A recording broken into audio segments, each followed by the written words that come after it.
de aula, beleza? Esse vídeo aqui é o segundo vídeo, é para contar a história da minhoca, que os alunos sempre pedem para eu contar. Normalmente essa história, eu não conto ela assim, de maneira vaga, né? A história da minhoca tem todo um contexto, por causa que os alunos têm o estranho hábito, né, de falar que muitas coisas são óbvias, é óbvio. Ah, isso aí é óbvio. Tem muitas coisas que os alunos falam que é óbvio. E na matemática a gente tem que tomar muito cuidado, né? Porque nem tudo é óbvio. Por exemplo, divisão por zero.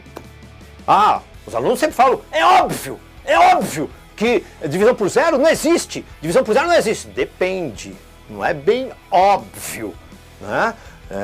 Uma coisa é você falar, quanto é 2 dividido por zero? Bom, 2 dividido por zero realmente não existe. Quanto que é 3 dividido por zero? 3 dividido por zero realmente não existe. Quando você divide um número diferente de zero por zero, realmente isso não existe. Agora tome cuidado que, e se for 0 dividido por zero? Repare que é uma divisão por zero, só que o numerador é zero. 0 sobre 0 é totalmente diferente, por exemplo, de 2 sobre 0. Então as coisas não são bem óbvias, né? 2 sobre 0 realmente não existe. Agora 0 sobre 0 já seria uma coisa indeterminada, que é totalmente diferente de não existir. Bem assim é a mesma coisa, um número elevado a zero. É óbvio que é igual a 1, depende. 2 elevado a zero é 1. 3 elevado a zero é 1. 5 elevado a zero é 1. Um número diferente de 0 elevado a zero é 1. Agora, e se fosse 0 elevado a zero? Aí já não é bem 1. Aí a gente tem que tomar cuidado, né? Então, eu costumo falar que nem tudo é óbvio. É óbvio. Assim como aluno aprende com o professor também aprende com o aluno. A maior parte das coisas que eu sei hoje, eu aprendi foi com o aluno. Durante muito tempo, e uma das coisas que eu aprendi com o aluno foi exatamente isso. Não dizer óbvio. Quando foi que eu aprendi isso? Durante muitos anos eu dei aula em cursinhos preparatórios para escolas militares. E a gente sabe que as escolas militares são as escolas que têm os exames vestibulares mais difíceis, né? A ESPSEX, a IPCAR, a AMAN, a AFA, o ITA, o IME. Nossa senhora, o IME, a prova do IME é a prova mais escrota que tem. Se você é aprovado no IME, você tem que se formar primeiro você primeiro tem que fazer um curso de português, você tem que fazer um curso de química, bacharelado em química, você tem que se formar em matemático, você tem que formar em físico, fazer um curso de inglês e depois você vai prestar a prova para ver se você consegue passar. A prova do IME é a prova mais difícil que tem, é a prova mais escrota que tem, né? É que o ITA tá na mídia, mas assim, 1000 vezes mais difícil é a prova do IME. Então as provas das escolas militares são os exames mais difíceis. E por vários anos da minha vida, eu dei aula em cursinhos preparatórios para essas escolas, né? E cara, dar aula para esse povo, mano, é animal, né? Você entra numa sala de aula, você não sabe o que o aluno vai perguntar, você dá até medo dos alunos, né? É umas caras assim que, nossa senhora. E eu dei aula por vários anos nessas turmas preparatórias para escolas militares. E cara, a coisa que mais deixa um professor tremendo é quando um aluno levanta a mão para tirar dúvida. Nossa, cara, isso aí quebra as pernas do professor.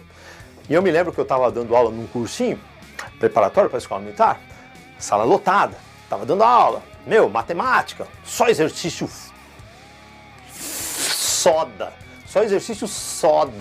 mano, e me lembro que estava dando aula, e aí um aluno lá da turma do fundão levantou a mão, e você sabe, a turma do fundão, numa sala de aula, é a turma mais delicada que tem, é a turma mais delicada. A turma do fundão é a turma que é aquela turma formada por alunos altamente críticos. Eles assistem a aula assim, ó. Não, imagina você, professor, dando aula e os caras assim, ó. Parece que está ali analisando a tua aula, né? E, cara, O aluno lá da turma do fundão pega e levanta, e eles fazem até pose quando vão levantar a mão, né? O cara tá lá de boa assim, aí vem, levanta a mão. Eu tava dando aula tal, eu tava de rabo de olho, eu vi que tinha alguém com a mão erguida, mas eu fingi de conta, eu torcia, eu pedia pra Deus, tomara que ele estivesse se espreguiçando. Eu tava dando aula e pedia pra que, meu Deus, ele tá se espreguiçando. Não, mas o moleque tava com a mão erguida. E eu tava olhando de rabo de olho assim, até que eu olhei, vi o moleque, falei, puta, meu, é dúvida. Cara, eu comecei a suar, fiquei encharcado. Fiquei, sabe aquela, começou uma gota, aquela gota desce nas costas, desce no... Você sabe onde vai parar aquela gota, né? Então, meu, começou encharcado. Viu o cara lá, com a mão erguida. Aí não teve jeito. Pois não? Aí o aluno. Por que minhoca defeca a terra? Cara, eu olhei pro aluno, olhei pra lousa, tentando entender da onde ele formulou aquela pergunta e em que momento eu fiz gerar essa dúvida. Aliás, ele nem perguntou por que minhoca defeca a terra. Ele se utilizou de toda a educação corintiana dele e perguntou por que minhoca caga a terra. Bom, caguei para ele e continuei dando aula. Continuei dando a minha aula e tal, terminei mais um quadro. Quando eu terminei mais um quadro, eu sempre pergunto para os alunos, alguma dúvida? O moleque de novo. Meu, segunda vez, ergueu a mão. Eu falei, pois não? Por que minhoca caga a terra? Bom, nessa hora, a sala inteira começou a dar risada. Percebi que era um complô geral. Bom, mais uma vez eu caguei para ele e continuei dando aula. Quer dizer, tentei continuar dando aula, porque nesse momento até eu tava pensando, por que a porra da minhoca caga a terra? Uma parte do cérebro tentando dar aula e a outra parte tentando pensar, por que a porra da minhoca caga a terra? E, cara, continuei dando aula, pensando nessa... Aliás, eu, pelo pouco de inteligência que eu tenho, eu até comecei a entender o que ele queria que eu respondesse. Né? Pelo pouco de inteligência que eu tenho, eu até saquei o que ele queria que eu respondesse. Eu só não sabia por que ele queria que eu respondesse aquilo que ele queria. E eu continuei dando aula. Até que, bom, passou, terminou a aula, e aí quando terminou o outro quadro, perguntei pela terceira vez, alguma dúvida?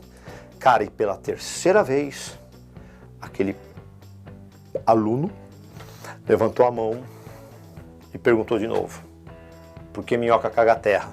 Ah, mano, eu tava ali dando aula, desdobrando, explicando pra galera, cara, e o cara com brincadeira, puta, meu, aí eu me estressei. Me estressei. Aí, cara, porque, sei lá, por que minhoca caga a terra? Minhoca caga a terra é óbvio, porque ela come terra. Aí ele, é, professor, por quê? O senhor come bosta, por acaso?